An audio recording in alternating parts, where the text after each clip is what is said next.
And we're live. Sometimes it's just really, really hard to go live exactly on the hour when you're running to be ready. So here I am, you guys. And I thought I would lift my tripod because I had it on friggin' Instagram level mode. So here we go. If you guys are chiming in, yes.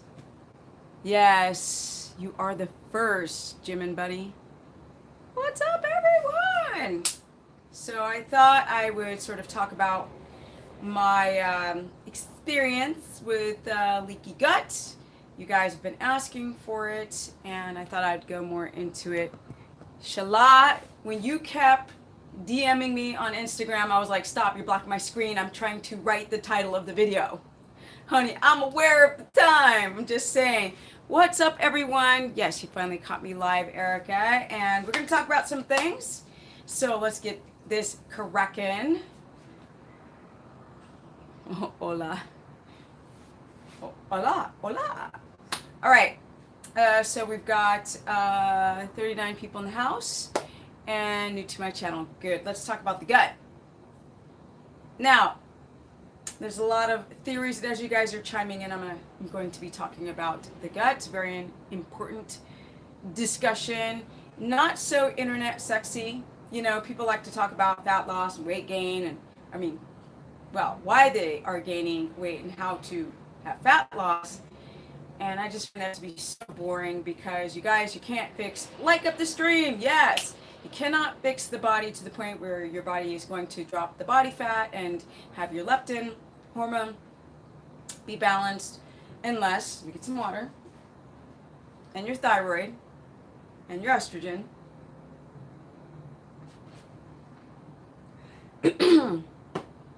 unless you guys fix your metabolic damage.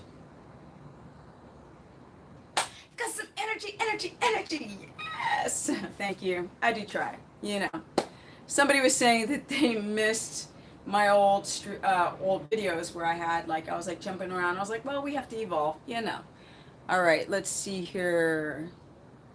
So I'm going to talk about the gut first, and then I'm going to take your guys' questions, and we're going to do this right now. So I am not a gut expert, and I actually don't think that anyone is, because we're all learning. So, you know, people are talking about the brain gut connection, the vagus nerve that goes all the way down to your gut, right? And what's up, Deborah? Oh, thank you, Lulu Lime Designs. I didn't even start talking yet, but thank you. She writes, because you are amazing. Thank you so much. Thank you for donating to the super chat. Oh, guys are donating fast. Thank you, Shala. Thank you so much for always being there. So let's go dive into the gut. Let's try to understand our allergies. Let's try to understand our issues with our metabolism, trying to keto adapt. You guys have a rebound of blood sugar, and I think it's time to kind of just go there. GD, long time. Okay. So here's the thing. You guys know I like to study and research everything to do with the entire body.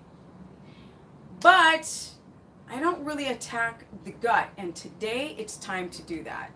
So by my research, because people keep asking me, how do I get rid of my candida? How do I break through biofilms? How do I deal with my allergies? How do I deal with my physiological insulin resistance or rebound? How do I deal with my hypoglycemia? How do I deal? Especially on my course page. So my course page is, it's a really cool keto course page on my Facebook, but that's through the website, my website. All right, so we got my mod in the house. I don't even have to really check the stream. So here we go. This is quite interesting. A lot of you guys who are on my keto course page are talking about difficulties digesting plants. So I have been researching the carnivore diet for a while just because it's a trend. So at first, I was having people take out vegetables completely out of their diet for a week, just to see if they noticed any change in regards of histamine, right? Histamine or any type of bloat or anything to do with their digestion. So people were doing that, and a lot of people are like, oh, I feel a lot better when I cut out the vegetables, because you guys who have histamine intolerance or leaky gut, Deborah's on it. Get him, Deborah. She's killing it. I love it. It's really great to have a moderator that you can trust to help kind of regulate the trolls coming in. So on this page, I would have people take things in and out, because ultimately, if you have histamine intolerance, right, which is typically created by leaky gut, which is holes in your small intestine, the wall, the junctions, these gap junctions become open, and then food can flow in and out. And I know you guys are starting to hear about this now. And your body is responding to the inflammation of having these foreign particles that are in large sizes into the bloodstream, and blah, blah, blah. So the antibodies go up and you're just inflamed. Now here's the deal. If you cut out all your vegetables 100%, will you lose your ability to just digest whatever your body's trying? Because the body doesn't want to be chronically inflamed, right? Inflammation is good. The body inflames itself to protect itself. Essentially, the body starts to heal itself if you have a wound and there's an inflammatory response. This is the way the body heals itself. But if you're chronically inflamed and you have a chronic release of cortisol, then it can be just your body can't heal, and then other systems begin to break down if you're just constantly slathered in cortisol and inflammation. So with that said, sometimes it's better to just rotate in and out the foods that your body can't tolerate. But some people have leaky gut so bad, it doesn't work. You just got to take it out. So I've kind of gone down this carnivore route, and I realized that it's not a perfect science yet. And people often try keto first, and then they'll graduate to carnivore diet, and then they'll feel better. But if you read the articles, and like there's this family that the wife had lupus, and she had, the whole family did the carnivore diet, and they're like, oh, we feel great. And then the article said something like, but she was like, my children were born on the carnivore diet. But when the kids became around the age of 5, they became curious about candy, so we gave it to them. I was like, no, was it 5 or 3? 3, I think it was 3. Yeah, 3 years old. I was like, a 3-year-old, you can't say no to a 3-year-old. Like, you got, and the article's like, oh, we let our kids go out and like choose the candy. And apparently by the article, they had done this a few times. I'm completely digressing. The point is, some things we just need to know more about, depending on the type of inflammatory responses, the type of a bacterial imbalance that you have, a flora imbalance, because everyone is different. So some people can digest oxalates in plants, some people cannot. Some people can kind of deal more with some of the phytic acid or the lectins in some of the plant source foods. Some cannot. So essentially, some of you guys can digest your cruciferous vegetables, right? Your broccoli, cauliflower, kale, asparagus, all the fibrous plants. Some can't. They have to cook it. If they eat a cruciferous vegetable, it just ends up in the toilet, which means they're not digesting it. Some of you have chronic constipation. Sometimes you guys have inconsistent constipation. Some do well on fiber, and some have like a bulking, sticking, and remaining in the large intestine. It's not coming out. So some people do really horrible on fiber, and conventional wisdom will say, take a lot of fiber supplements. So we began to deconstruct, because all you out there watching, you 115 people, why is there only 34 people liking up the stream? Can we get the likes up? Because I'm about to go down the rabbit's hole. Here's the thing. All of you react differently to the different things. So high histamine foods are lemon, fish, bacteria on meats. Here's the interesting subject. Supposedly, bacteria on meat. I'm wondering if it actually is a bacteria. Fish is supposed to be one. Lemon, cinnamon, avocados, if those who have a latex allergy. What else? Certain spices, nightshades, tomatoes, potatoes, things of this nature. And some of you have, egg whites, dairy. Some of you have an immediate response to these types of foods. So the carnivore diet is like, yeah, you can do, you know, raw eggs and raw beef and raw lamb and raw pork, and then there's even the high meat, which is the putrefied aged meat. But I'll go more into that based on what I've been researching as of late. But the histamine response is real. To like up the stream, collapse the chat window, hit the thumbs up, then reopen the chat. So, thank you, Deborah. So I'm constantly like, I have candida, I have histamine intolerance, you know, I am tired, I'm chronically tired. I'm having the early morning dawns reaction of high blood sugar, my stool is floating, and all of these things. I have depression, I have like poor impulse control, I have ADD. All of this is your gut, like all of this stuff. The rheumatoid arthritis, the freaking chronic headaches, the skin rashes, and the loose stool. All of this stuff is right here. So yes, if you want to deal with your thyroid, hypothyroidism, hyper, Hashis, yes, you have to get your stress down, but it really is about here, right? So, and having really great detoxification pathways. So we kind of have to deconstruct and look at everything more clearly. Let's see here. Okay, so Deborah's explaining how you guys like up the stream for those who don't know how to like up the stream. All right, so a lot of you guys are doing keto because you want to have weight loss, but you go on keto, you're not losing the weight, right? You're not adapting essentially. So instead of being like, am I eating too much protein? Should I be eating cheese? We really need to be looking at your gut specifically and your gene expression. So this is what's really, really weird. We all are almost the same. We have 90% the same genetics as a lot of plant source foods out there. But the way our bodies express the genes can be all the way down to the body. I mean, we're made more up of bacteria than we are of matter. But here's the thing. Some of you guys have to ask your mom, was I breastfed or was I vaginally birthed? Because these things matter.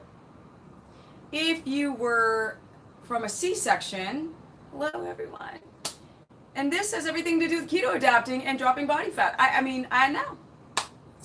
So, if you guys were birthed who were younger from, or no, I mean, as far back as C-sections have been more popularized, but C-sections weren't as much, I think, when I was born. You guys know I was born in 1967. So with that said, the baby's supposed to leave the vaginal canal and take a gulp and be slathered in the mother's vaginal bacteria and also take a gulp. And this is going to strengthen the immune system. Plus, also with breastfeeding, my mother did not breastfeed me. So it makes me go and kind of deconstruct things like having a candida overgrowth or having been on, birth control pills or having amalgams in my mouth, trying to understand my own gut issues, being on antibiotics. So most of you guys have been on antibiotics out there. And so on the course page, we were talking about taking monolaurin. So this is concentrated lauric acid from coconut oil. It is just primarily the lauric acid from coconut oil. And this is very antifungal, antiviral, and antibacterial. So it's a great super plant food for that reason. But the problem is that you can't. I mean, we need biofilms for other processes in the body, but in terms of candida, we don't want biofilms to be made, which is like a matrix where sort of like a force field that your candida can actually stay protected in. So it's really hard to get rid of candida, almost impossible. You can't just take oregano oil and caprylic acid and grapeseed extract and what is it, Parda-alco, like all these teas and all these things, and mastic gum, which is supposed to be for H. pylori. That's not going to get rid of your gut infections, you guys. So let's break down the probiotics, right? From just what I know. A lot of you guys react to probiotics, so, and even more so fermented foods. So I keep telling people, don't just slam probiotics down. Try to at least try to do some type of test to see if there's any registration of you reacting on particular strains of probiotics. So people say that you should start with the minimum amount of probiotic strains, like 4 instead of 10. You don't want to do 100 or 200 billion cultures. You want to go start at a baby level, which is like 5, 10, 15, 20, or 30 billion cultures just to see if you have a histamine response from this bacteria entering the colon. Because the problem with having a dysbiotic gut is that if you have too much of this gut bacteria, and then you're introducing the bacteria that makes this grow more, then you stay at an imbalance and you have worse symptoms. So with that said, a lot of people on my keto course page talk about having problems with probiotics. Now some don't. Some people go into eating probiotics for years and there's absolutely no change in their total health. So yeah, I already mentioned there's even oregano oil. These things help to kind of bring down the spore count short term, but they don't get rid of candida. They don't get rid of those infections, right? So, but then people have like parasitical infections. They have things like giardia and all this kind of stuff, and these things are hard to kill. Especially with candida, there's all different types of candida albicans, and they really are smart. They know how to survive in the body and frack you up. And then you guys try to do keto and you're just not adapting because you have such a dysbiotic gut, you have small intestinal bacterial overgrowth, and your blood sugar rebounds and is high, and you know your ketones are weak, right? And your stool is floating. But there's other type of systems that we have to deal with, like high estrogen, and there's a lot of environmental factors that also ruin the gut. So glyphosate, the pesticide on plants, ruin the gut biome.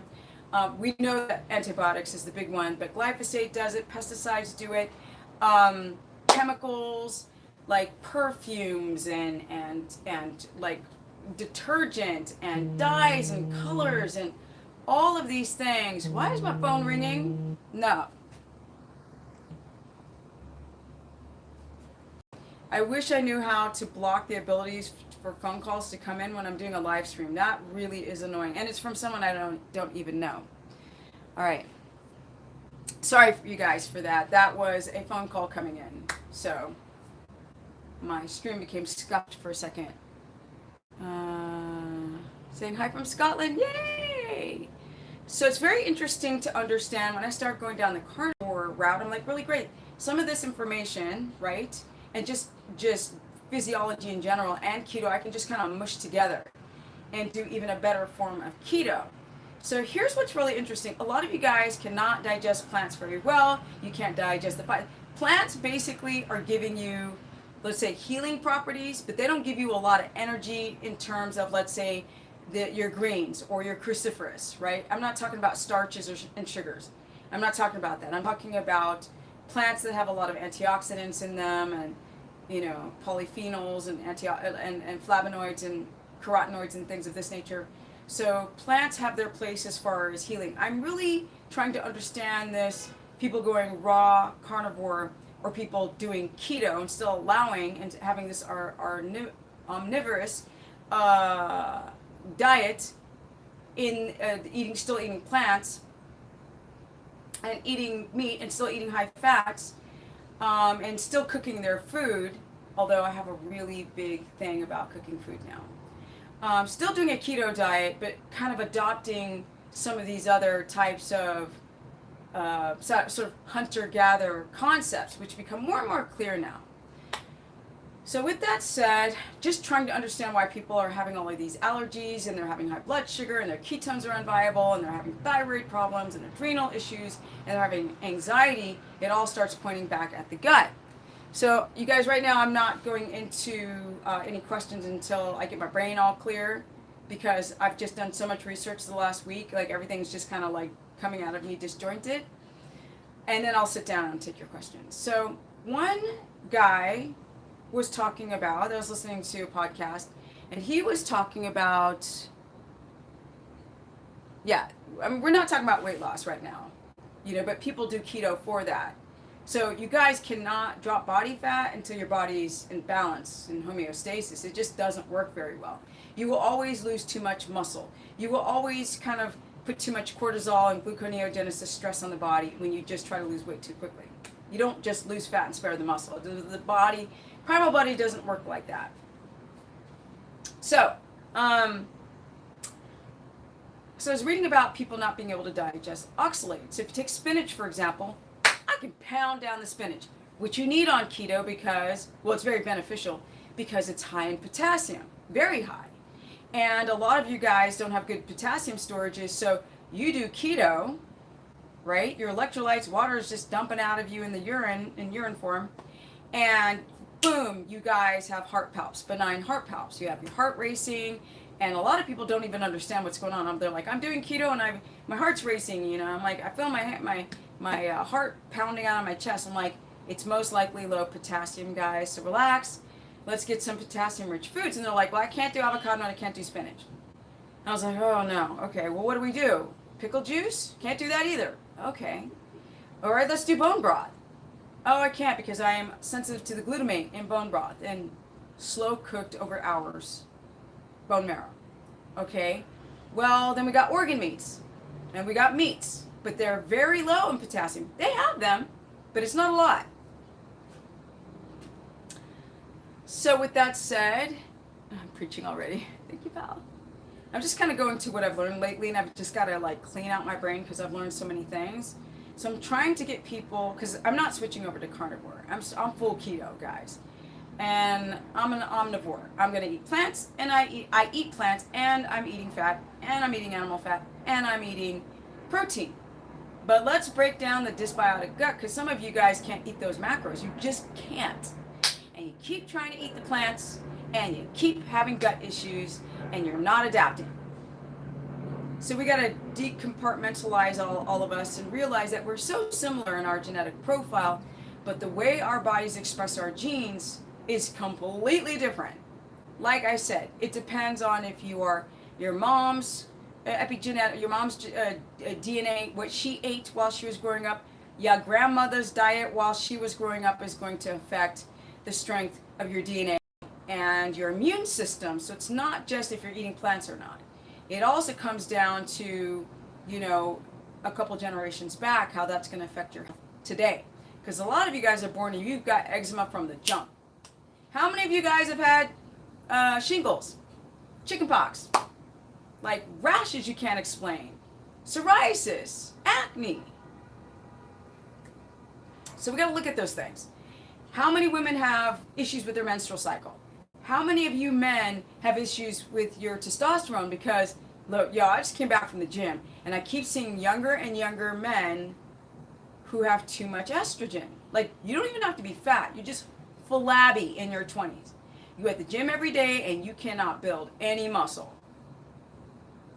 So there's a lot that we have to deconstruct and look at. Oh, thank you, Georgia.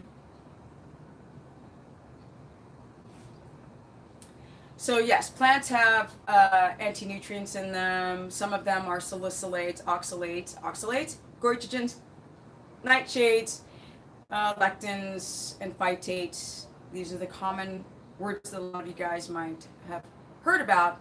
But here's what's interesting.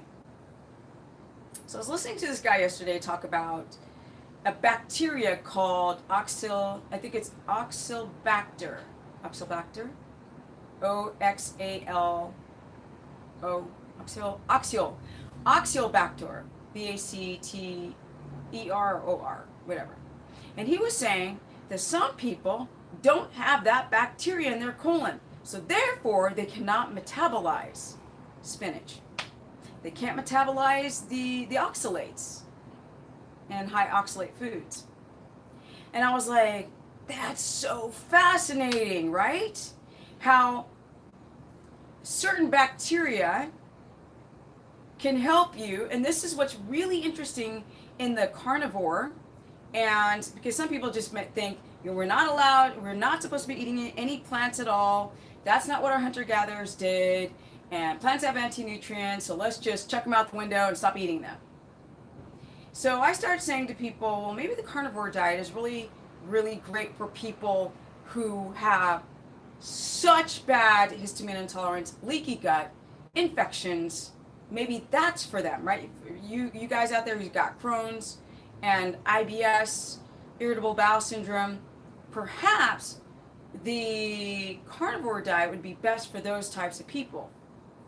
But also, just because you cut out the plants and eat raw meat, is not necessarily going to repopulate that gut.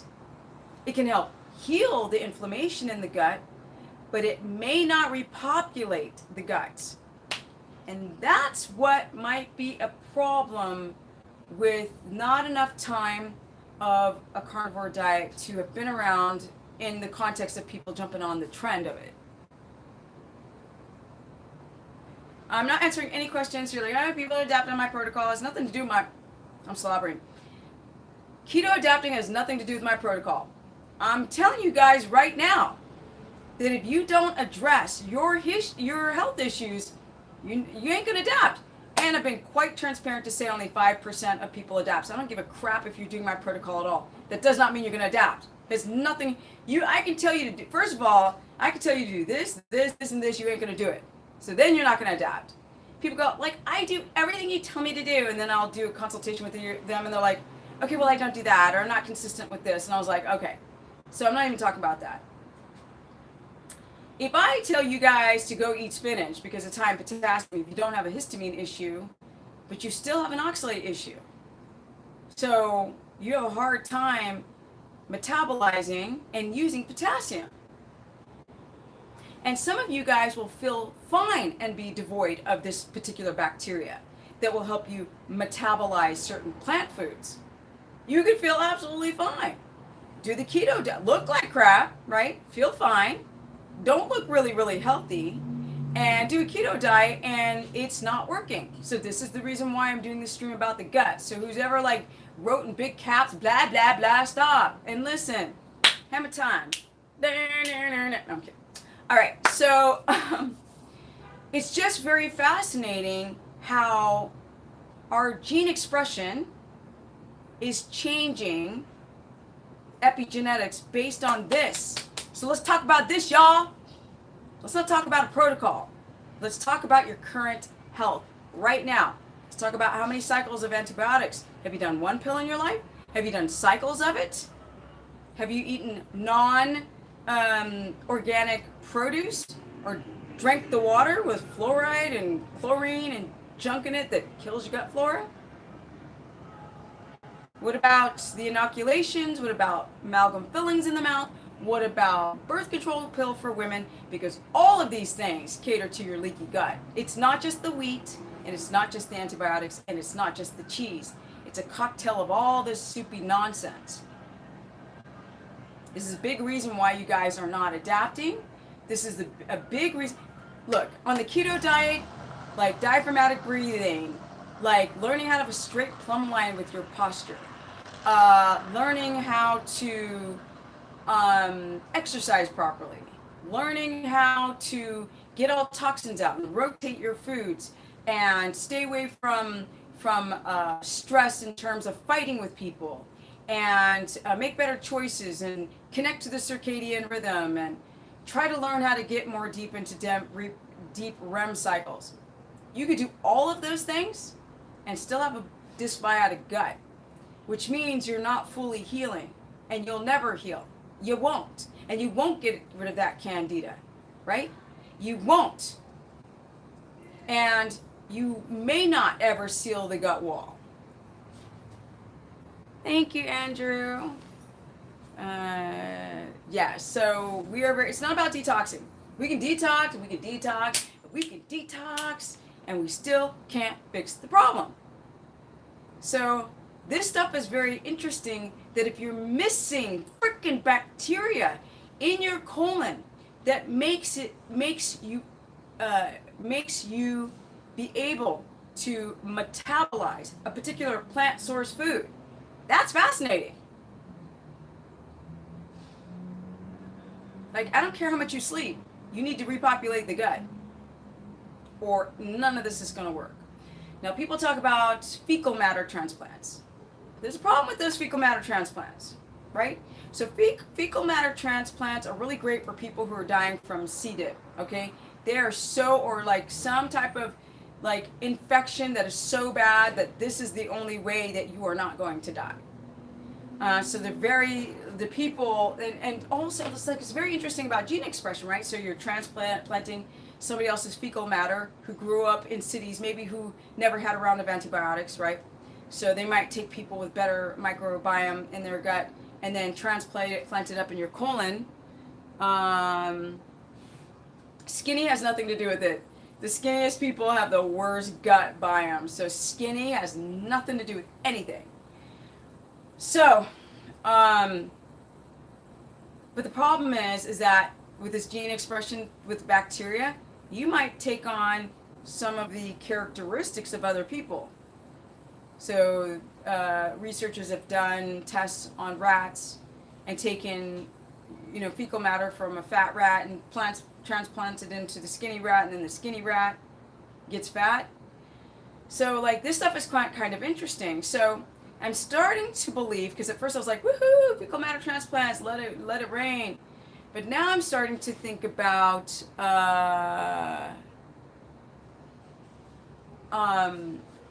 yes.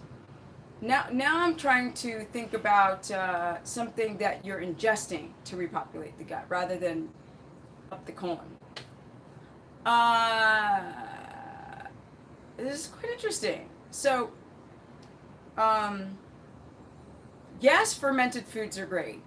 Problem is that people back in time who ate a lot of fermented foods weren't taking antibiotics and having glyphosate and pharmaceuticals, like all these things, and alcohol. Well, they had alcohol, but they didn't have all these other compounding factors to destroy your gut and create leaky gut.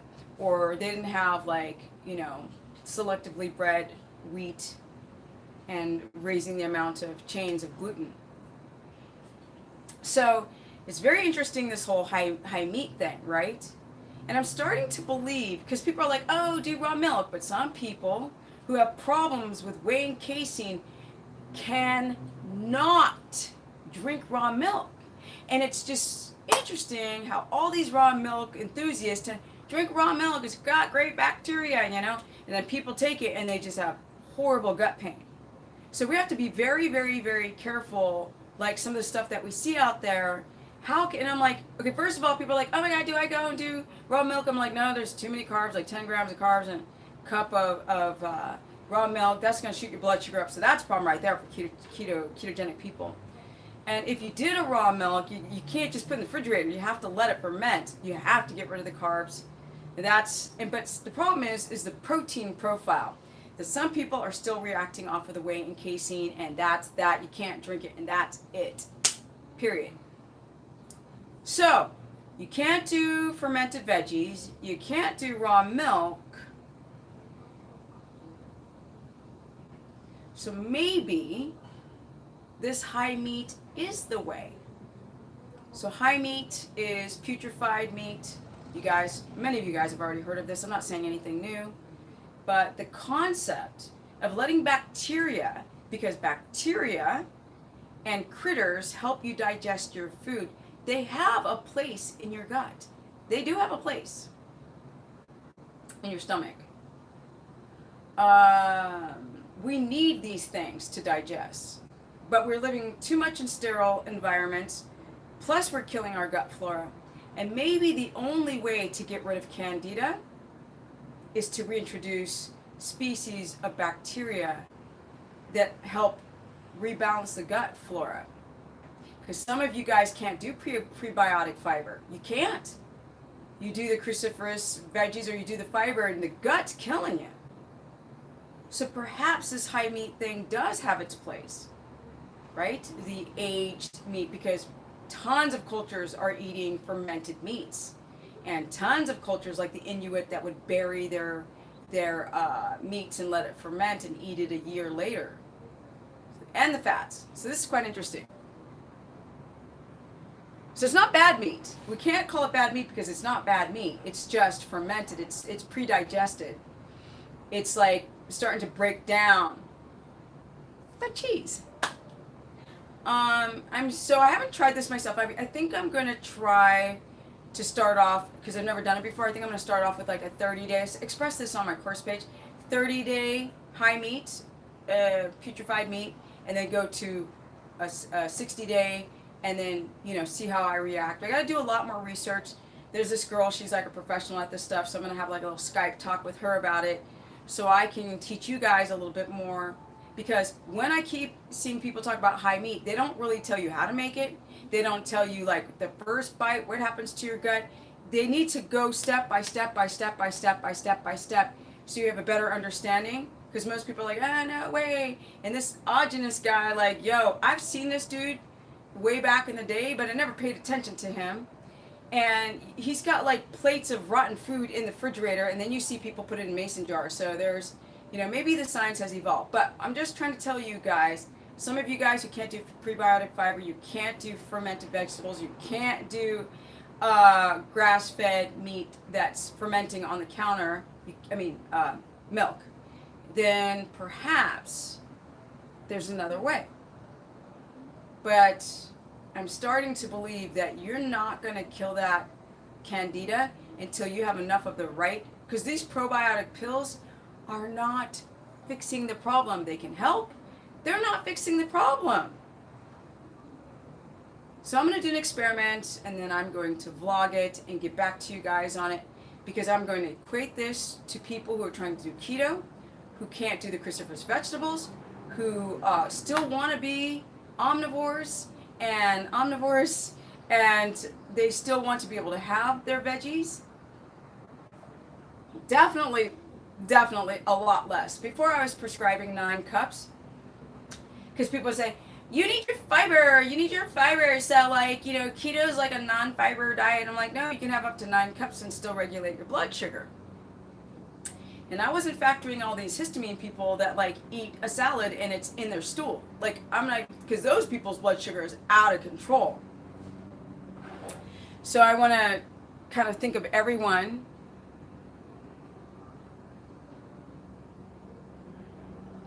Yeah, so strict keto can do the job. Y'all don't have to do high meats.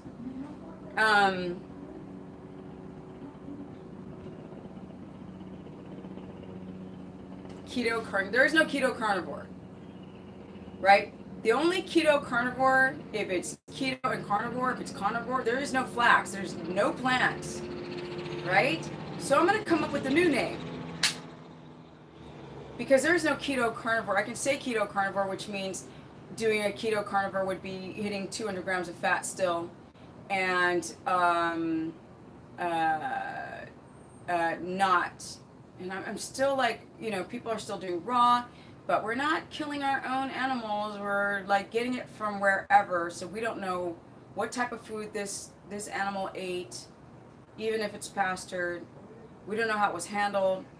We don't know if it was from a healthy animal. Thank you, lady. Yeah. Oh, Keisha, I'm just talking about, people are asking questions about the carnivore diet, and I still want people to be able to have some type of plant source foods in their diet on keto. But I'm talking about maybe people are missing particular bacterial strains that help, this oxalobacter. This is a bacteria that helps you metabolize oxalates. A lot of you guys can't handle oxalates. So are there other bacterial strains that make you metabolize wheat or sprouted or, well, we're not doing wheat on keto. I'm sorry, people. No. I'm talking about people who want to have just the lectins in their plant source foods, their ketogenic foods, and still want the healing properties of plants, but not to try to feed the body and fuel the body, because you don't really fuel the body on plant source foods. You can heal, you can use some of these things as cleansing agents, right? Like, let's say, for example, parsley is really great for the kidneys, really great. So to say that we should not eat any plants, I'm not convinced. You know what I'm saying? I'm not convinced. Ginger, plant pectins are really great to defat the liver. Not convinced to go full carnivore, but the amount of plants that we're eating that are genetically altered in some fashion or selectively bred, hybridized, or eating them constantly out of season probably is catering to a lot of your guys' inflammation. So then there's the whole thing of how much we cook our food. It's bad. And cooking with oils. We've heard all of this stuff, but boy does it hit home with people who are trying to keto adapt and they're not adapting. They're using too much olive oil on everything. They're still cooking with olive oil. They still have too many salads, which I don't even think anybody should have salads. So that's the whole thing. Cooking your plant source foods creates more carcinogens in the food. So I'm like, cook your food. I'm not gonna go raw. I'm definitely gonna incorporate some raw beef into my grass-fed raw beef. I'm definitely gonna put some raw meat into my diet. I'm not gonna go fully raw. Could it be advantageous to go fully raw? Yeah, I think so. And I think people with autoimmunity, multiple sclerosis, and lupus, and even Lyme's or rheumatoid arthritis or fibromyalgia, I think these things, gut infections, Crohn's, diverticulitis, I think these things would be really great for those who are suffering from. I think that the plants really, constantly eating plants and constantly being exposed to chemicals that destroy our gut wall, and people just try to heal and they don't. They just don't. I mean, trying slippery elm, and they're doing the mastic gum, and they're doing licorice DGL, and they're doing glutamine to try to seal the gut lining, and it's not sealing fast enough, or it's not completely sealing. So then we have to take a look at our, microbiota. We got to look at what's going on inside the gut. Keto is amazing. A lot of these people that I see online doing the carnivore diet say they feel great, but they don't have a lot of energy. So that's where keto comes into play, right? Are they really, truly trying to get their fats high? Because just because you cut out the carbohydrates does not mean you're ketotic at all. And people who've been following me on keto know that just because you cut out your carbohydrates does not make you ketotic. Because you still have the dysbiotic gut, you still aren't following a circadian rhythm, you still aren't breathing properly, you still are overstressing your adrenal glands and not sleeping enough, you're still not connected to a circadian rhythm when it comes to exposure of blue light. And all these things have to be addressed all together. You cannot just do raw meat and voila, you're ketotic, because it doesn't go down like that. And a lot of them are like, I feel a lot better, but I don't have the energy. Well, Steph's got the mother-sucking energy. Okay? I got a ton of energy from doing keto for so many freaking years. And I don't have problems digesting plants, so I must have a lot of this bacteria that helps you metabolize these anti-nutrients. But I definitely have had amalgam fillings. I've definitely been on the pill, right? And and for a long time as well. And I definitely have been exposed to glyphosate and definitely antibiotics. I remember I was at the park one day and I had this big, I got home and there was this huge, purple welt on my arm with a center, like a bullseye. And I remember reading one time that that's what Lyme's, the beginning of Lyme's looks like from a tick. So I go to the doctor and I had a false positive reading for Lyme's disease. I was on a hard antibiotic for 2 months straight. 2 months straight. And after that, my skin exploded in rashes everywhere. So I know that Candida was going to town on my body. So just keto itself has really helped to pretty much clear out all rashes, as you guys can see. Like, I'm good. But the problem is that if I have anything, if there's fructose hidden in food or anything with sugar, those rashes and candida symptoms can come back. So my issue is, how do I create a balanced gut so as I'm living this ketotic life, if some kind of fructose enters my body, I'm still good and my immune system is still good, even though I'm so healthy on keto, I'm ready to take it to the next level. All right, guys, thank you so much for listening to me ramble. I just had to get it out. There is 167 people in this chat. Can we like up the stream? Because I'm going to take the knowledge from keto, from doing this and coaching thousands of people over the last freaking 10 years. I've been strict keto for 10 years, almost 11 now. No refeeding, no carbs, no sugar, no nothing. You guys know I'm turning 51. Boom, full natty, goosh. Energy on point. People are like, how do you know if you're in ketosis? Well, two things is like your energy is very stable and you're very energized, and your sleep is amazing. Those are the two main things. And then all these other things start to address themselves, like the collagen in your skin, the quality of your skin, everything, the mental clarity, and so forth and so on. So now I'm going to take your guys' questions. Let's do the dang thing. Let's see here. Leaky gut with allergies to all meat apart from fish. So did you try raw meat? Was it pastured? Was it grass-fed? Like, I need to know more detail. Leaky gut with allergies to all meat apart from fish. Have you tried this whole raw beef ribeye? Have you tried that? To see what happens? 51! What? 51! I'm totally in denial though, you guys. Just saying. Okay, Nicole asks, do we continue eating 200 grams of fat once adapted? Yes, we'll get back to the keto questions. Yes. Yeah. I still eat over 200 grams of fat. I am very active though. Oh, my phone keeps being crooked. Come on, phone. Good. I mean, your fat can... I don't know why people keep asking that question. 200 grams of fat is not a lot. For someone wait, would you recommend keto for someone diagnosed with polycythemia vera? I don't even know what that is, so couldn't tell you. I know a lot of stuff, but I don't know everything. What's up, Jackie? Is ghee better than butter? No, there's a big debate on ghee versus butter because ghee has been freaking cooked, and there's that whole thing with overcooking food and just killing the properties in it and adding carcinogens. But then ghee helps to cook down some of the whey and casein that you guys are reacting to. So, I mean, I don't know. I think we need to go study more about Indian culture because the freaking cows are so sacred for the ghee. There's an Indian woman in my keto course group, and she's always talking about, like, we eat ghee all day, every day. So I need to study more the history of ghee because that's clarified cooked butter. And I don't know enough to tell you guys. Okay, 8 tons of fat and my body keeps dropping weight at 60. So, lady, hopefully that is body fat, not muscle. That's what we want. I'm checking to see for sure if my hypoglycemia has gone.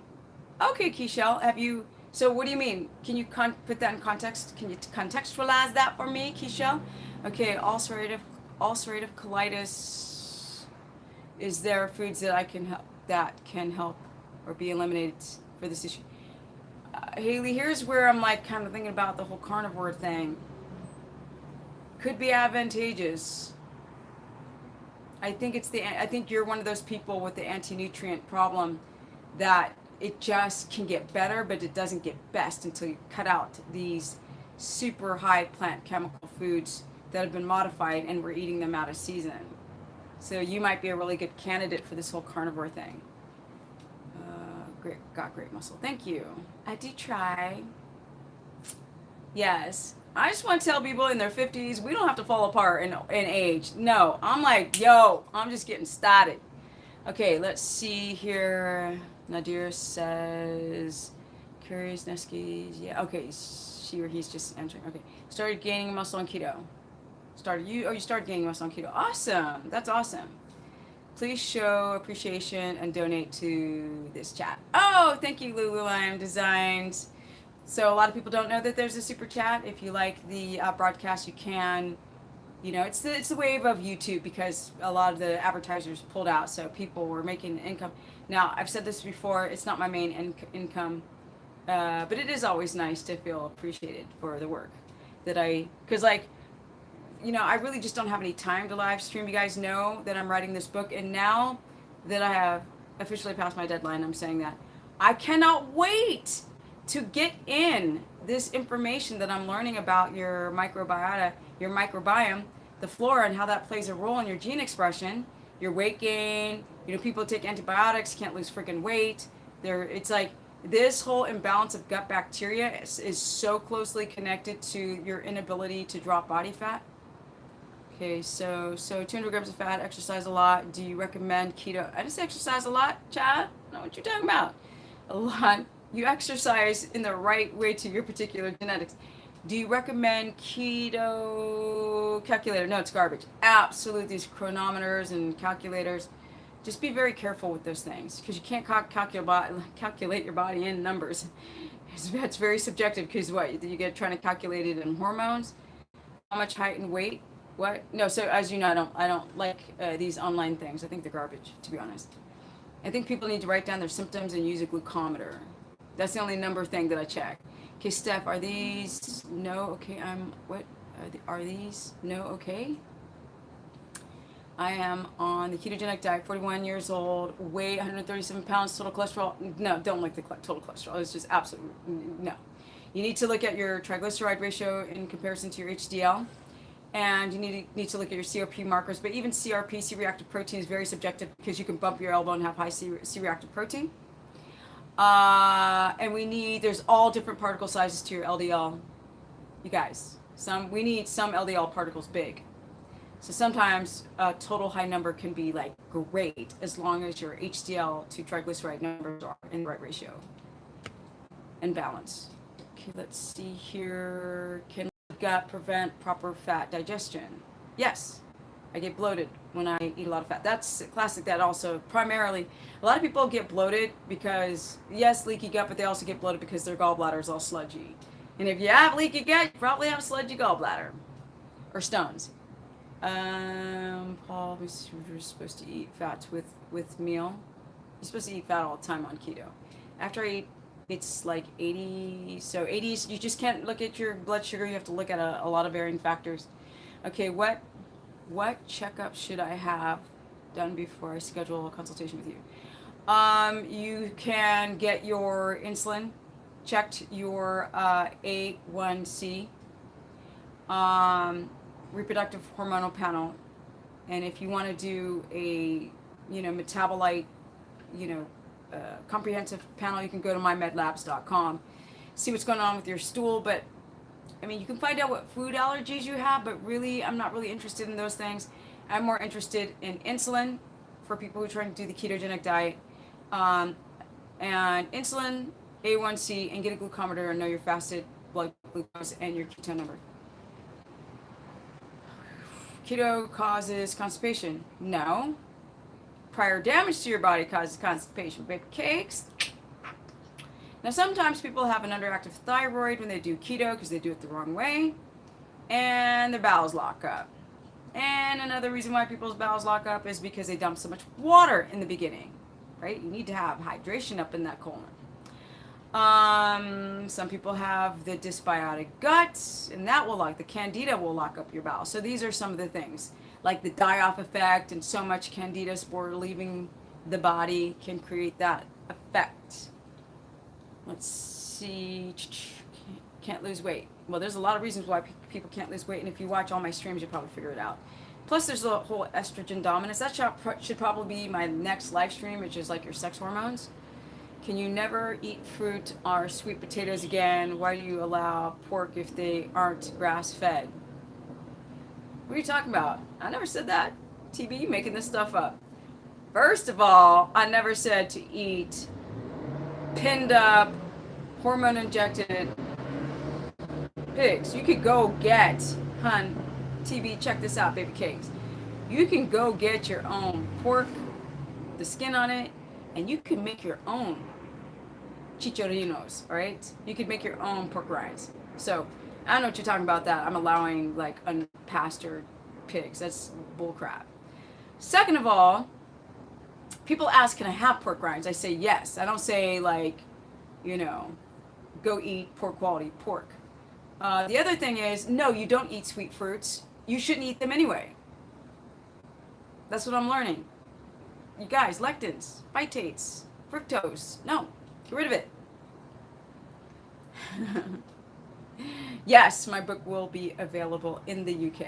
Steph, what were you saying about light colored poop? Oh, so pale poop. And this is a really great subject that I should talk about as well, because that has everything to do with your gut. So pale colored poop is often because you don't have enough bile.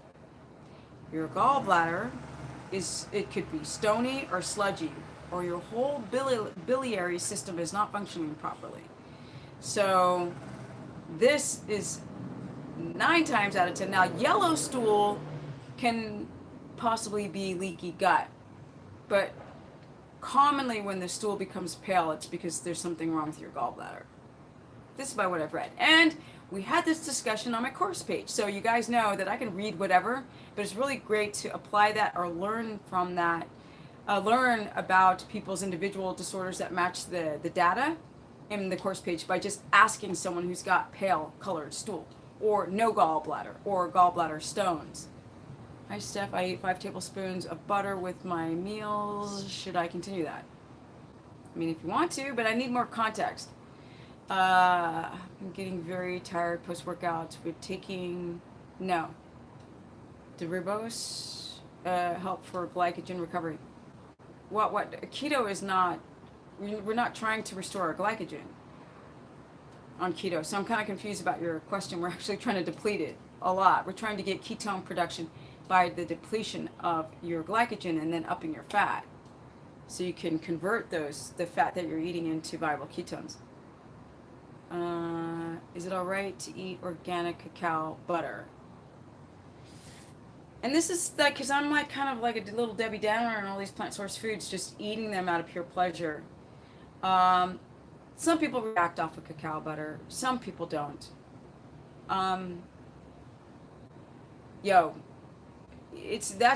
That's on you. Because I'm not really sure. Like I said, some people react fine. They become ketotic on cacao butter. It's great. It's got a great taste. There's very little mycotoxins on it. There's very little mold, and there's no caffeine. So I would say yes. Even though I'm like, changing my thinking about plants. So Keishel writes, I'm back to 3 meals a day without needing snacks, and so far, so good. Awesome! Because Keishel has hypoglycemia, so he was told to eat fat every couple of hours, and now he doesn't want to eat every couple of hours because that's really hard on the digestive tract. But in this modern day of hypoglycemia and gut holes and all this stuff, and he says that my sleep is better and my stool is sinking again. Yes, Keishel, that's what's up. So Keishel is somebody on the course page, and it's very cool because I'm watching these people on my course page where we've tried a lot of experiments. And I also try to have him do like a quasi carnivore, although there's no such thing as quasi, but at least to try to cut out the vegetables. Well, avocados are fruits, and coconuts are fruits, and even though tomatoes and nightshade is still fruit, and olives are fruits, so technically, no, you don't cut out all the fruits, but you cut out these Frankenstein fruits with too much fructose. Yeah, because I dare you to eat a real banana, like a real one. I dare you. Okay, so supplementing with chlorella for good detox. Well, chlorela's good. It's not detox. It should pull out the heavy metals, and then you take things like cilantro to poop it out. But you just have to be really careful with these algae, because if any toxins get into that algae, they're in you. That's the way it go. So what should your glucose level be after waking up? To Nadar, so to be ketotic, it should be between 69 and 80 milligrams per deciliter, with ketones between 1.8 and a 3.0. So like keto, I know the back of my hand. Now the whole carnivore thing, I don't. But with that said, those are the numbers, and you have to journal and sort of keep a nice written explanation of how you feel, as to make sure that you're not hypoglycemic, even though your numbers appear on the outside to be ketogenic. Yo, we got 167. Oh, woo, woo. Chantel Matthews, thank you so much. Chantel writes, hi, Stephanie. I get small random stomach pains even when I cut out all veggies, poop floating, and yellow. Blood sugar and ketones in range. Can pork belly spike glucose? Yes. Thank you. You are amazing. Thank you. Yeah, so Chantel, the fact that you get a stomach pain, I mean, are you taking ox bile? Because that sounds straight up your gallbladder. It really does. So can you tell me if there's, if you're on any ox bile salts right now or any betaine HCl. I definitely would have caught the pork belly. You guys know that I'm not a big proponent of pork belly. I've often said if you eat pork belly, eat it on road trips or on airplanes, but don't just eat it every day. Xanthan gum is garbage, and it really wrecks your colon trying to digest that garbage. So the problem, well, it doesn't wreck your colon, but some people with histamine and leaky gut don't do well on it. So you might find xanthan gum and some type of maybe nogar gums in coconut oil. What are you eating that has xanthan gum? Are you just trying to add that as a thickener to your food in general? Okay, how much magnesium should we write? What? Write it fast enough? Thank you. Postprandial, blood sugar 86, so that's after a meal. And you don't test your ketones later in the day, so that's subjective. 86 is too high. Ketones don't matter if you test it unless it was fasted. What was it? Oh, wait.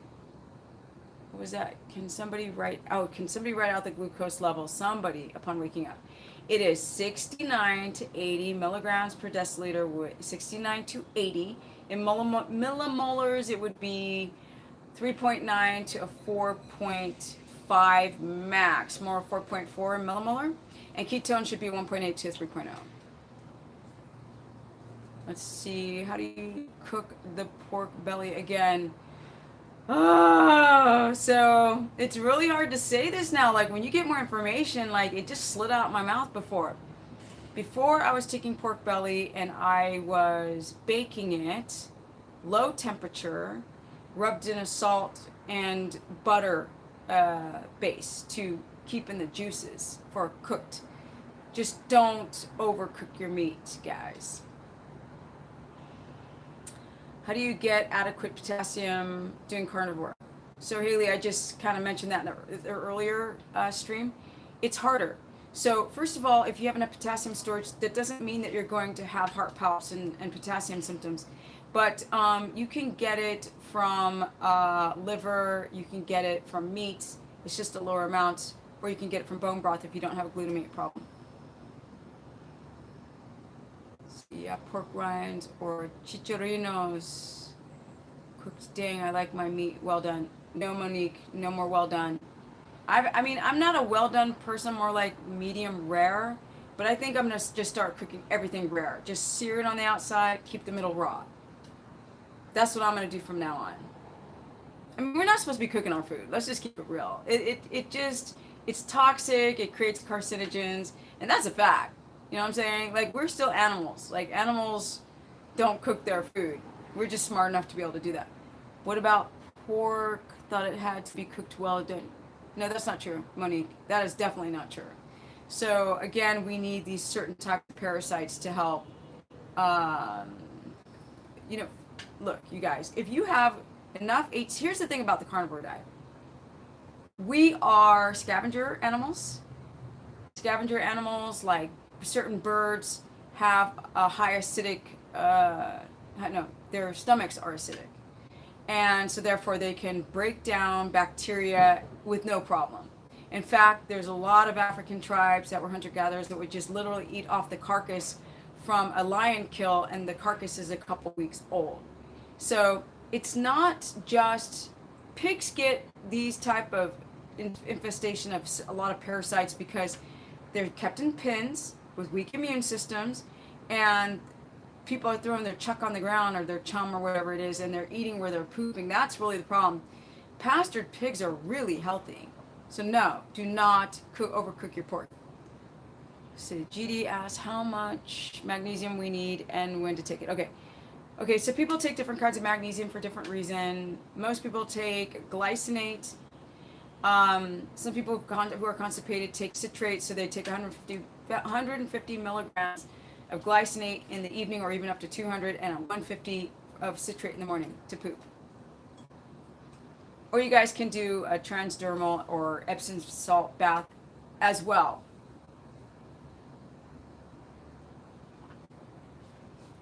If you're hungry enough and sick enough, you can do raw anything. If you had ulcerative colitis and your butt was bleeding out of your colon and you're sick all the time and the only thing that would heal you was raw meat, you'd be on that like in 2 seconds.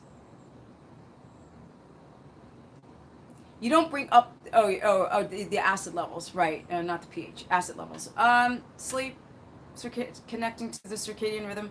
A lot of you guys getting rid of all the foods that downregulated your stomach acids, like caffeine and alcohol and sugar and wheat and pesticides and medication and pharmaceuticals, and all of these things can downregulate your stomach acid. Stressing, not breathing enough. You guys are breathing too much through your nose, not diaphragmatic breathing.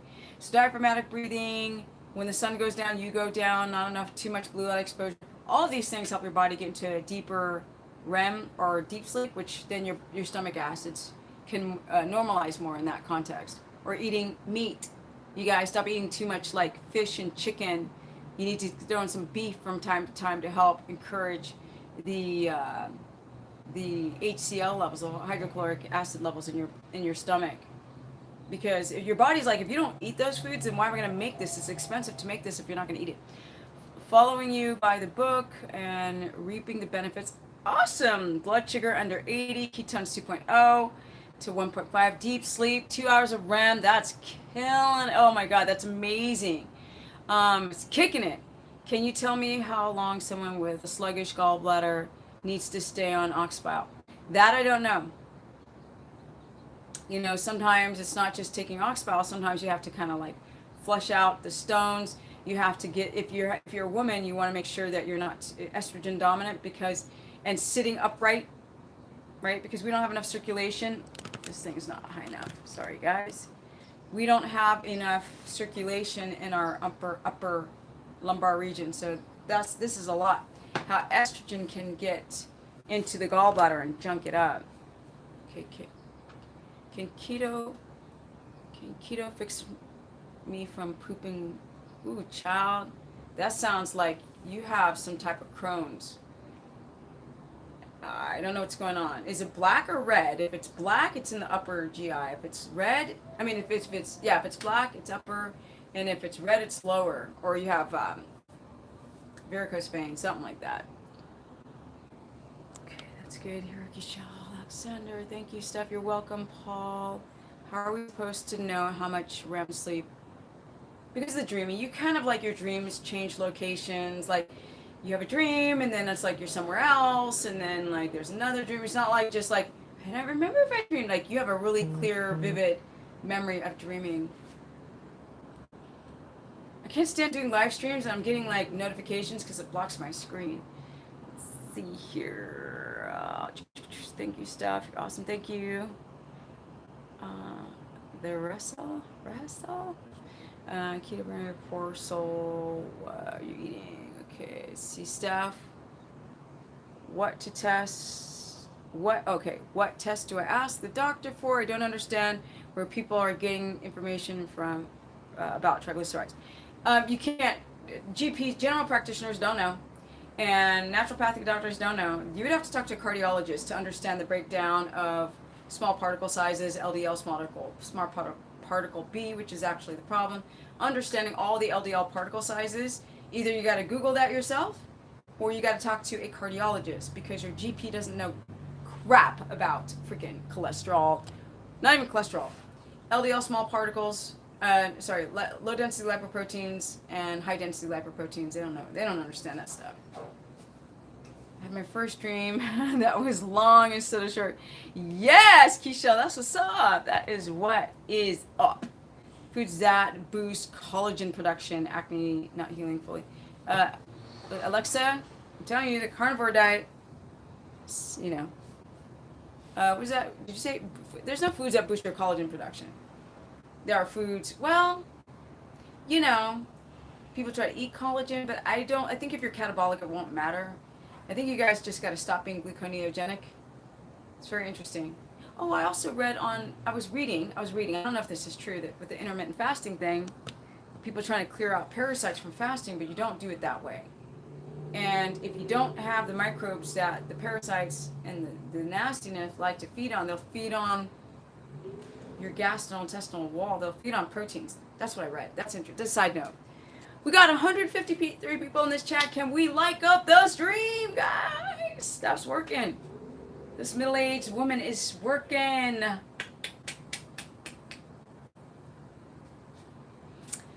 Hey, Steph, secrets for eye bags. I'm working on blood sugar control. Yeah, so what eye bags, right? That tends to be more like your kidneys. So you want to have like nice detoxification pathways. Make sure you drink enough water, but not too much. Yes. Sleep is a huge one, right?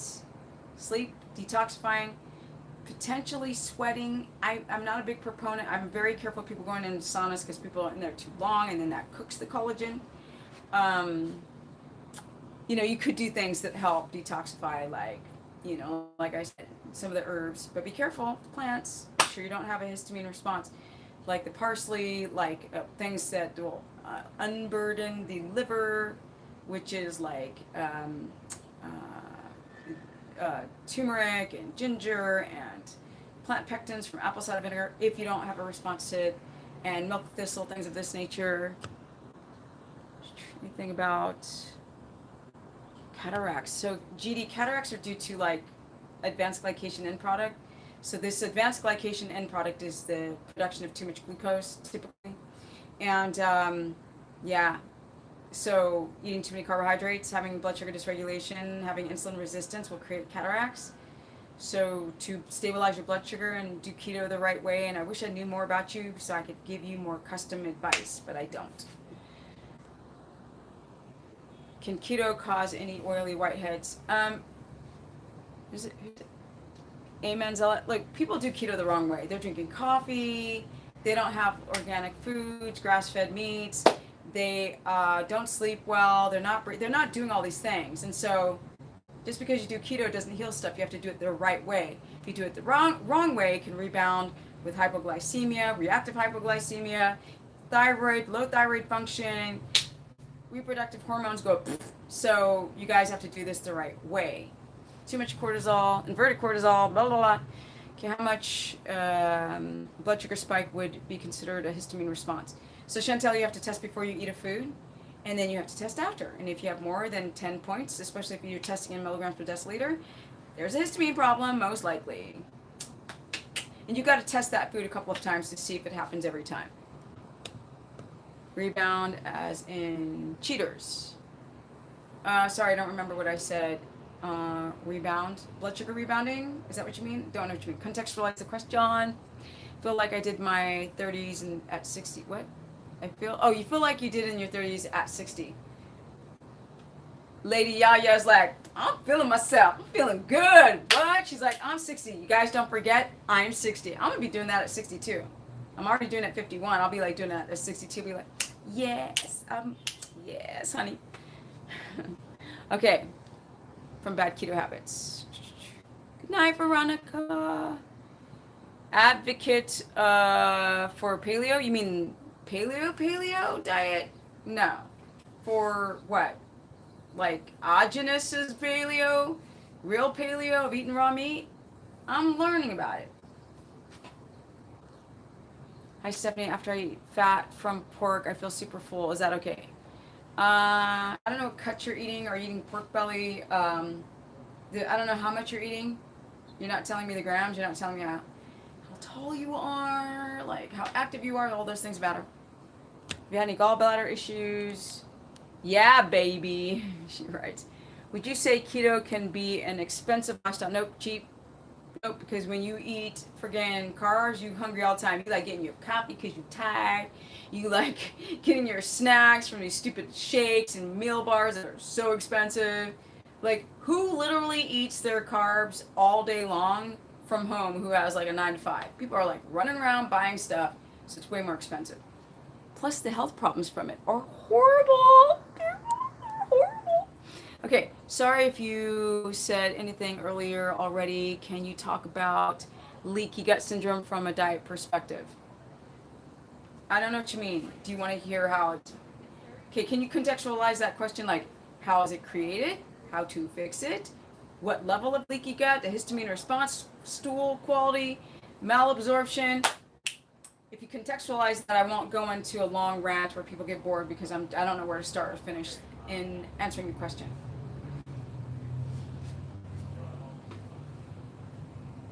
For God's sake, just eat pork. Right? That's what's up. You guys stop being afraid of pork. Just, yeah, story time. I'll go into story time. Fatty meats are cheaper than protein. Oh, Keisha, thank you for reminding me.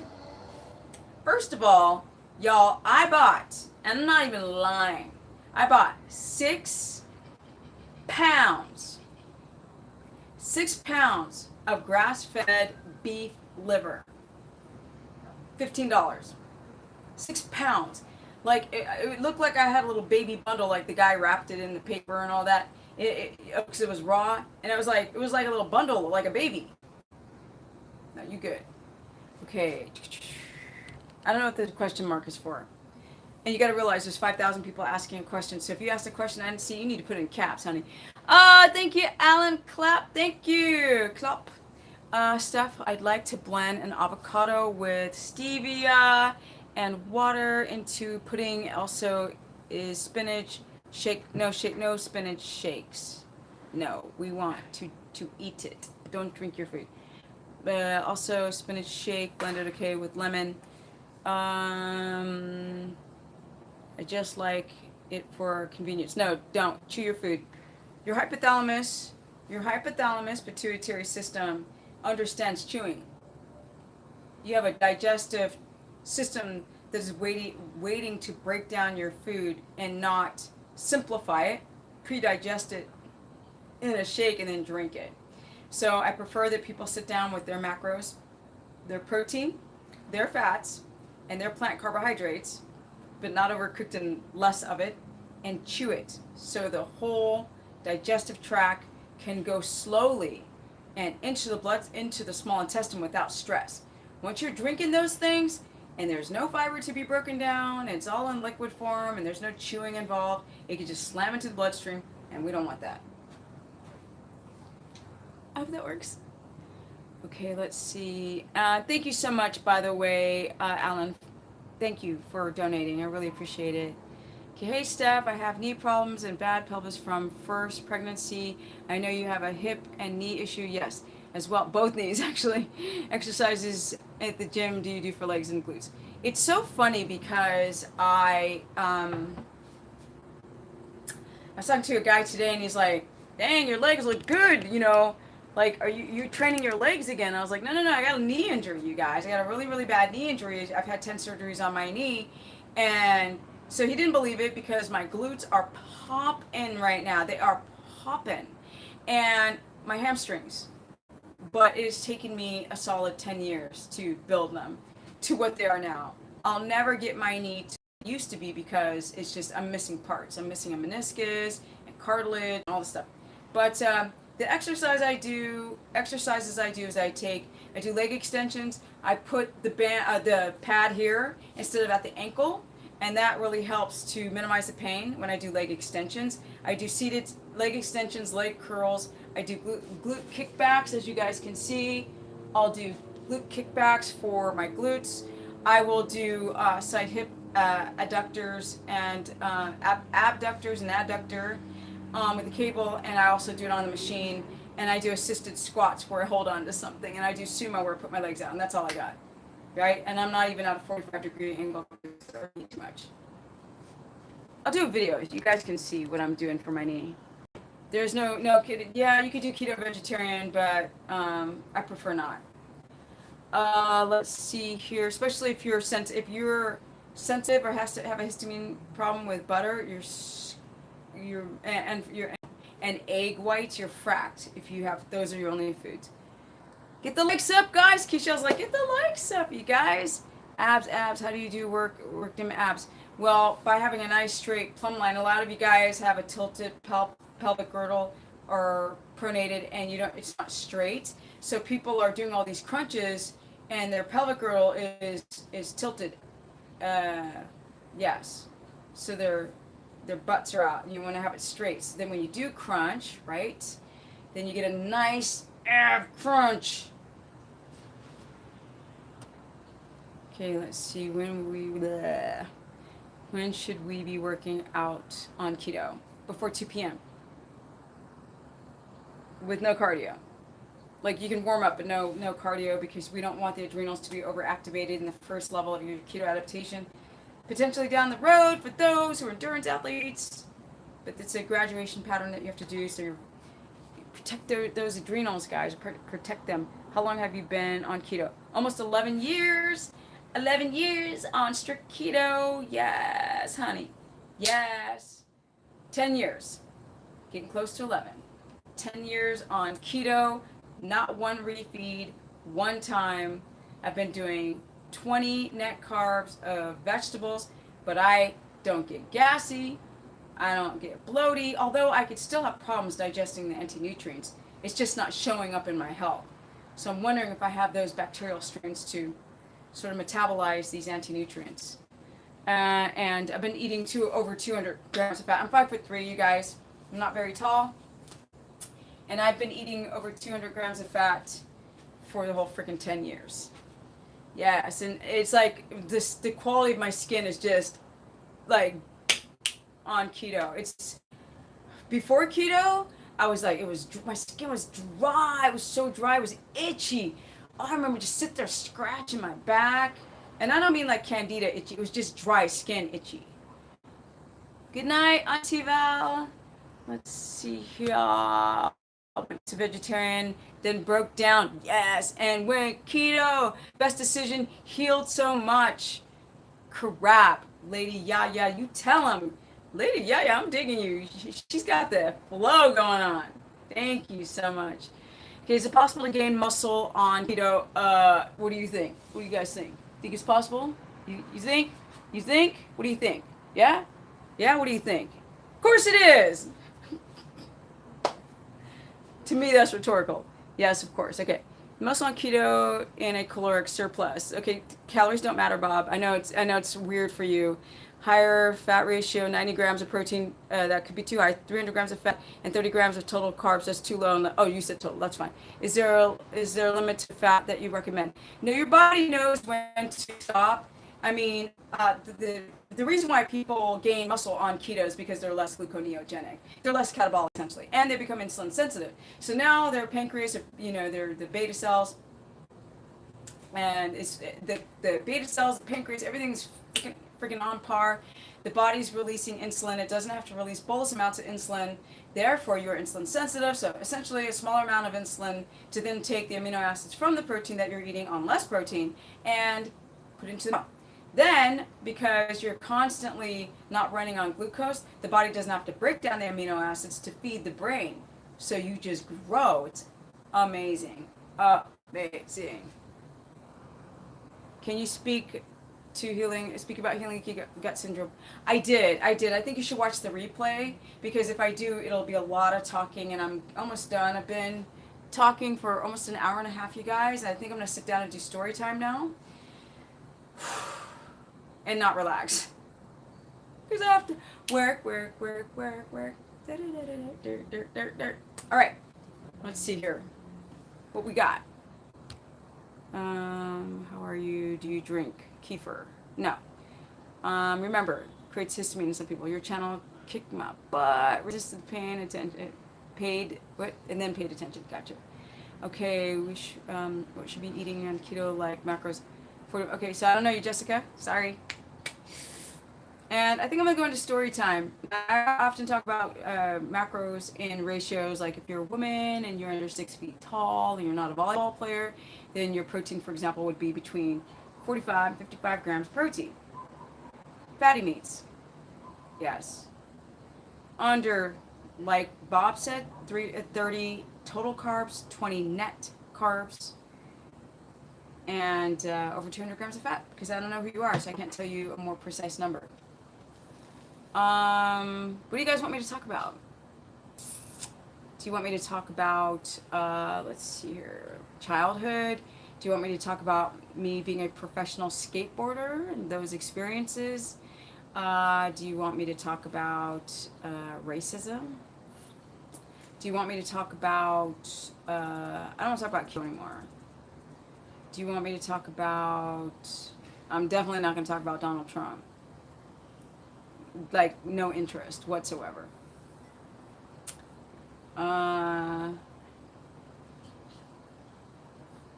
Some of my travels to other countries, childhood or racism. Talk about. What do you guys give me some tips on what you guys want me to talk about? Talk about my future goals. Oh, that's a good question. I think I will do. Oh, thank you, Gary. You're so sweet. Thank you. Gary says to join Stephanie's Facebook group. It's $15 a month because Gary's obviously in the group himself. $15 is nothing to get information to improve the quality of your life. Yeah, the course group is really great, you guys. So you just go to stephanieperson.com to sign up. You can do 1 month or a million months, up to you. And I have a Instagram where I do constant live updates. Instagram at Stephanie Ketogenic. I forgot to say that. I'd like to know how you can help me personally. I don't blame you. What did you say? I like to know how you can help me personally. I don't blame you on the Trump thing. Whatever. Trump. My goals, what do you hope to do? Any brothers and sisters? Yes, I have a brother, an older brother. My most embarrassing situation. My most embarrassing situation is kind of gross. It was like when I was a skateboard competition and like everywhere I stayed, I didn't want to use the bathroom. I was like, ew, that place is gross. Because when you're staying with a bunch of dirty skaters and you're like, you look at the toilet, you're like, I'm not pooping in this toilet. So I just held it in and held it in, held it in. And then at a competition, I was almost supposed to skate. I was like, I gotta go. So I ran to a restaurant. This is a quick story. I'll say something more relevant. I went to a restaurant and I just ran to the bathroom, shut it, and I literally filled the whole bowl. And then I couldn't get it to flush. And I just literally, there was a line outside the door to use the bathroom. And I literally like ran out of there. And I was like, I'm so embarrassed, I'm so embarrassed, I'm so embarrassed. So that's just a silly story. That literally, I think I was the most embarrassed I've ever been. So talk about attention you get from your bill. Do you like the attention or would you rather not get it? Okay, I think I'll answer that question because I think that's a really good question. So you guys, I am 5'3", as you guys can see, and I'm muscular, right? If you guys see my muscular build, right? But I'm not too muscular. My legs are not huge because you guys know I've had a lot of knee surgeries, but they're muscular. Anyway, I look like a fit girl. I live here in Los Angeles. This is way too low. So what I get, this is very weird. So what I get from women is like, oh my God, like, I don't want to get big, but I want to get like a little bit more tone. I want to get my stomach flat. And I mean, I like your arms. I like your arms. They're not too big. And I'll hear these weird things and I'll just be like, stop. Like, it's just like noise to my ear because I have just maximized my genetic potential. And this is where it's at. I don't like the fitness community in the context of perfection because a lot of people develop eating disorders. I see, first of all, fitness people and models here in LA, eating disorders times a million. It freaks me out to witness it. So,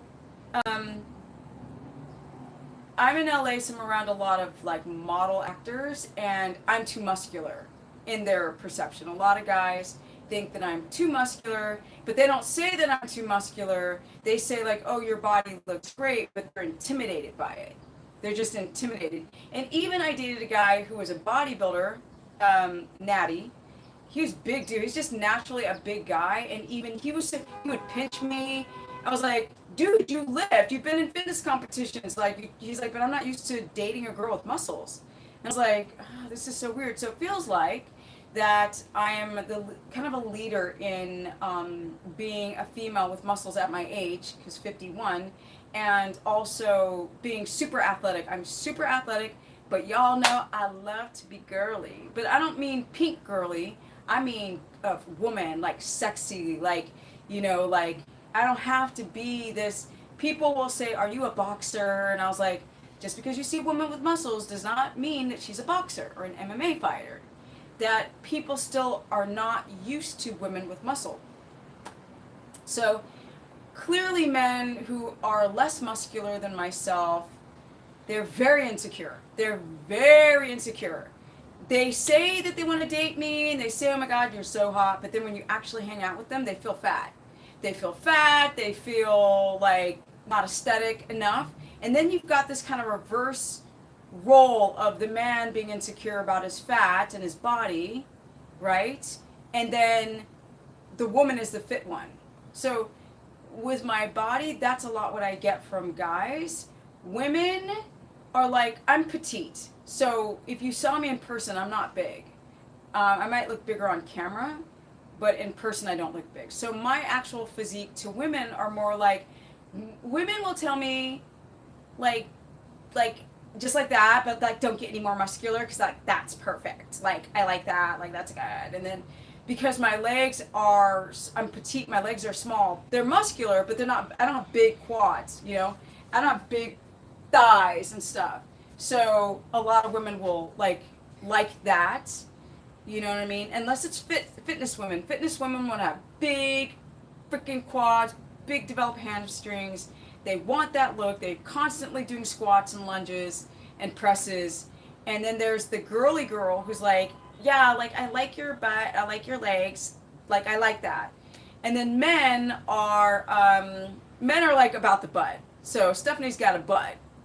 I got a black butt because I'm a black girl, okay? Full natty. And so the guys will be like, oh, your butt is nice. It's like a nice butt. But the muscular, the abs, and, you know, I don't do as much chest. I used to have a deeper pec line before. I just realized that I don't do as many flies as I used to. So my whole upper chest used to be a little bit more, my pectoral muscle was more developed. But a big thing that I get is having like pretty developed triceps. So if you see me from the back, God, I'm really sounding narcissistic here. But I think it's a good topic. I think it's a good topic to talk about being a fit, athletic woman and being very feminine and very sexy and all of this kind of stuff without the appearance of being like you're going to beat somebody up. Because when I was younger with muscles, they're like, oh, I bet you're a good fighter. And I would hate that because I am a good fighter. But with that said, that's not who I am. I'm intellectually driven. I can fight. I can. You know, I can. And I have. And I'm not afraid of it. But that's not, just because I have muscle, that's not who I am. So that's to answer that question, if that makes sense. And I didn't see any of your comments. So let's see what this is. It's a perfect date on your opinion. Can you hire to help me lose weight on keto? Yes, I have a website, stephanieperson.com. You can book a consultation. Tomorrow I will open up the calendar for more dates because I'm full booked right now. Do you see yourself having kids? Yes, of course. I've always seen myself having kids. I just have to find the right guy. Now, what's my opinion on perfect date? I'm not really, Jay, you've asked these kind of questions before. Where you been, Jay? You've been gone for a while, honey. I think it's somebody who's not focused on themselves, like who doesn't need constant validation. A really kind person who's assertive, who's funny. You don't have to be a mental genius because I can teach you things. But somebody who's not, like, we're in a very me society. Go to the gym and I just sit and be like, oh really? Oh, that's so amazing. So then what'd you do? And then that's all that it is. You know, it's like, here I have this amazing plethora of knowledge and nobody wants to listen to it. So I'm just like, all right. Okay, has anyone ever assumed your sexuality because of your build? Sometimes. I think more when I was a skater. I talk like a guy, act like a guy, so then I got pegged more as a lesbian back in the day. Not anymore though. Cause like when I shantae myself through the walk, no, I'm all, No, people don't like assume that I'm lesbian just because of muscle. It's more back in the day when I was a skateboarder. Then I was like, yo, what's up, bro? I was such a tomboy. I think you meant, has anybody assumed that I'm a lesbian? Because otherwise it's a really kind of weird way to phrase it. Have you ever tried? No. I can't stand drugs. I can't stand any drugs. Heck, I'm even like going down to how much plants I'm eating. You think I'm going to take like any type of pharmaceutical? Uh-uh. Mm-mm, child. Nope. Why would I do that? Like, for me, I've hit my genetic potential, and I love what I've done to my health, and then the body is an expression of that. So your mind is a reflection of your body. So I'm feeling my mind. I'm feeling it. I'm feeling it. How much sugar can we have a day? None. Sorry, Maria. Child, you need to get you addicted. You got back from Korea? Wait. Oh, you just got back from Korea. Been gone a while. Okay, well, hope you had a good time in Korea. What, they have no Wi-Fi there? What's up? What's wrong with tea bags? Oh, they have mold on them. Unfortunately. A lot of you guys have candida, and if you watch the beginning of this video, I'll talk a lot about candida overgrowth. Candida is just damages the body. Like, it is like the health department is finally starting to recognize the damages, the damage of what a systemic candida can do to the body. Like, people are taking rounds and rounds and rounds of antibiotics and just destroying their gut, like destroying their health. So we have so many modern diseases because we have such weak gut health, including candida. Girls definitely singing up for the membership group. But you girl, oh you, oh, okay. Is it Seiji? I don't know how to say your name. Your girl definitely signed up for that. Yeah, it's a good group. It's a really, really good. It's a keto course membership group. Oh, you're such inspirational. Love you, stuff. Oh, thank you, Lashonda. Washington, thank you. I do try, you know. I try. I'm learning how to be a live streamer. I think I will do a couple of antiquated videos, like preloaded, pre-recorded. But for now, I've just been live, all the way live.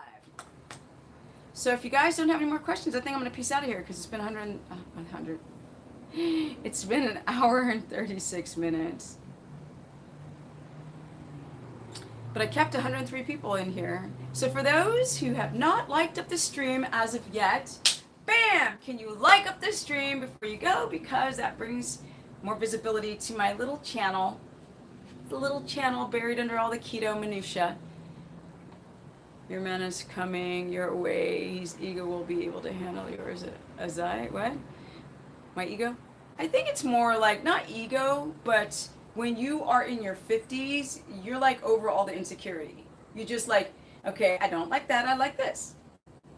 That's just what happens when you get older. You're a little bit more assured on what you're feeling. And if you're a confident person as you get older, it's not ego.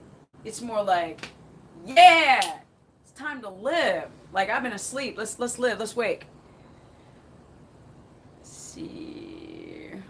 Is it Rockio? I don't know if I'm saying your name. Rockio?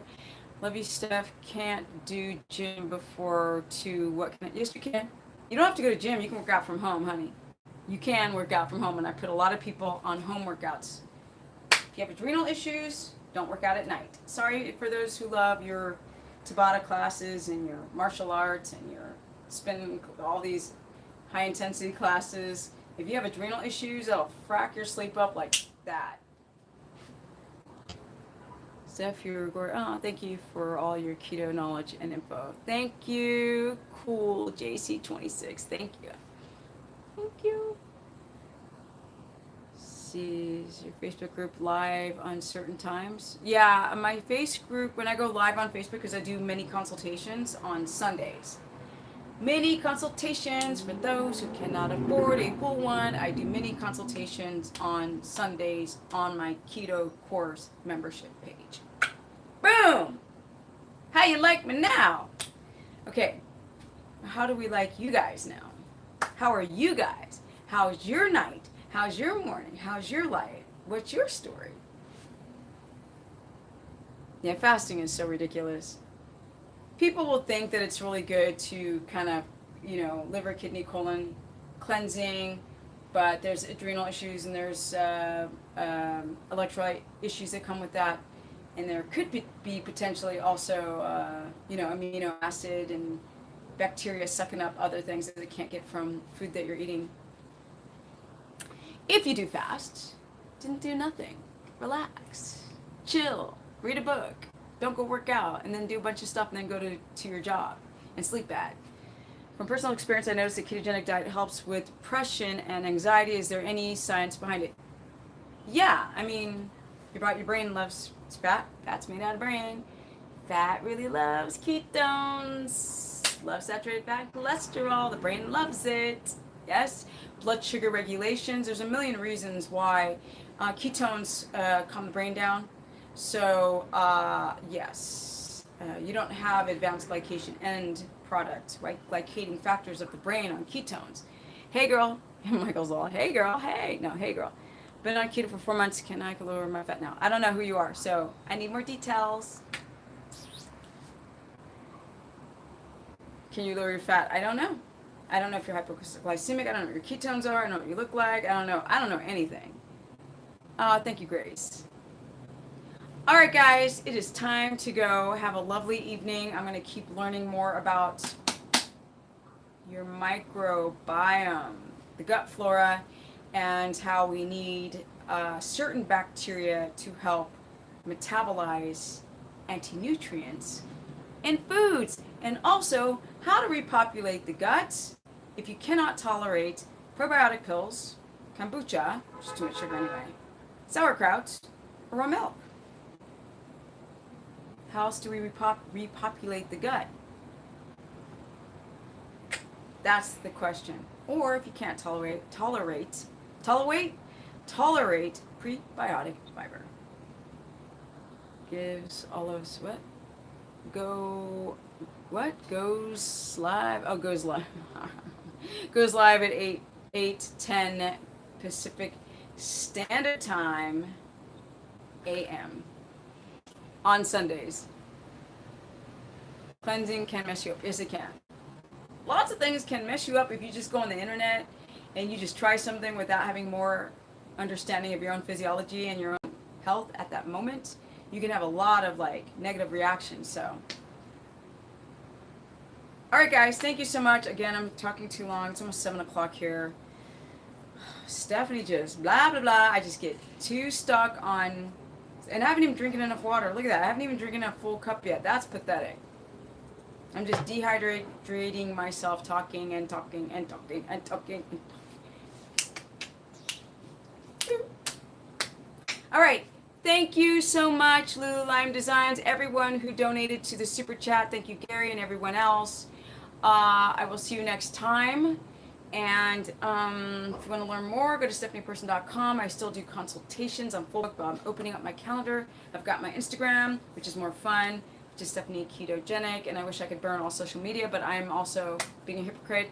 Or you can go to Stephanie, the Business Person, on my Facebook fan page, or you can join my keto course group through my website, and I'm out. I think in the future I will do a 30-day challenge, but I will incorporate more information about your microbiota. I also am going to finish this darn book if it's the last thing that I do on this planet. Thank you, everyone. You're awesome. Thanks, guys. Because you know what? I got some energy. Somebody's like, I miss the old Steph. Where is she? Right? Too much serious. We got to have a little seriousness, right? Got to be a little fun. Thanks, guys. Peace. I'm out. More IRL streaming to come on the streets of LA. Or workouts. Yeah. That's what's up. Good night, everyone. Thank you, Deborah, again, for boom, boom, boom, boom to all the trolls. You got rid of them like a surgeon. Thank you so much. Should I drink a gallon of water? Probably too much. Grace is going crazy with the questions. Can I have a shout out? I don't know how to say your last name. I'll just say Grace. Grace! Strict keto can help the gut if done right. Boy story next time. Next time, boy story. Boys, all the way boys. Yeah, that'll be next time. Okay, guys, bye. Looming forward to the book. Yes. Other things I have to do tonight, too. I'm so behind on things. Whew. Like, I got to go on to that course page today because I posted about your microbiota. Thank you, Grace. Thank you. Bye, guys. Thank you, Lady Yaya. If you metabolize toxins, be sure to get rid of it too. Yes, and learn how to poop. And I'm out. Peace, guys.